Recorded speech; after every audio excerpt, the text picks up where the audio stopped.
এটা হচ্ছে বাটা মাছ, এটা হচ্ছে পাবদা মাছ, এটা হচ্ছে ট্যাংরা মাছ। মশলা থাকছে হচ্ছে ধনিয়া গুঁড়ো, জিরা, কাঁচামরিচ, শুকনো মরিচ, রসুন, পেঁয়াজ বাটা আর হচ্ছে টমেটো।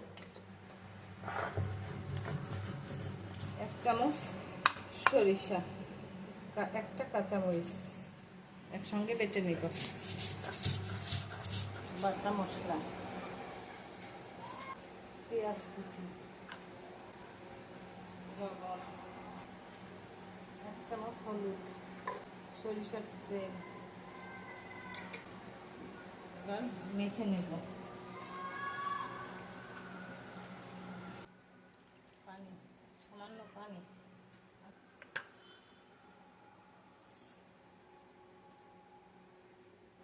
ফুটে উঠলে রাখবো। এখন